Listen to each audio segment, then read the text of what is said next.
Combattants de l'indépendance, aujourd'hui victorieux, je vous salue au nom du gouvernement congolais. À vous tous, mes amis, qui avez lutté sans relâche à nos côtés, nous avons connu les ironies, les insultes, les coups que nous devions subir matin, midi et soir, parce que nous étions des nègres. Nous avons connu que la loi n'était jamais la même, selon qu'il s'agissait d'un blanc ou d'un noir.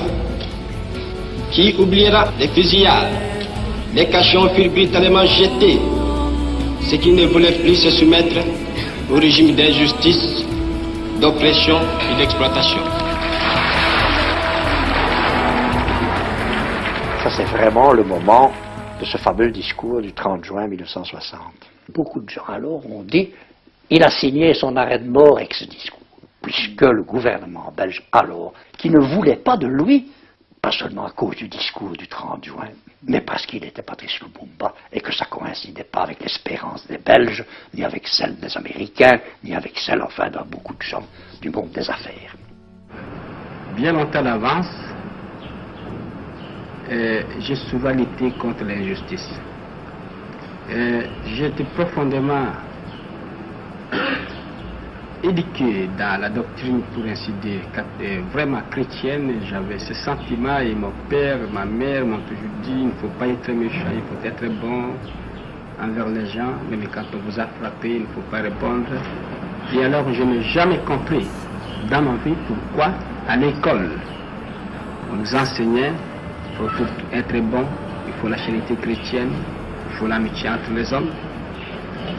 Comment on peut concilier l'instruction que les Européens nous donnaient à l'école, les principes de civilisation et de morale, avec les actes que ces Européens commettaient vis-à-vis des populations noires.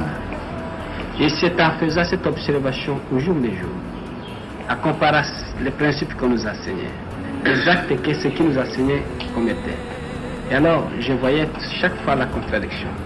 C'est alors que j'ai commencé à prendre de plus en plus conscience, n'est-ce pas, que alors, j'ai commencé, n'est-ce pas, à étudier les révolutions à travers l'humanité, très souvent la révolution française, les causes qui ont été à la base de cette révolution. Pourquoi ces gens se sont révoltés? Pourquoi ils ont lutté pour la liberté? Et j'ai compris que vraiment, à travers toutes les révolutions, il y a un élément profond. C'est la lutte contre l'injustice, contre l'oppression.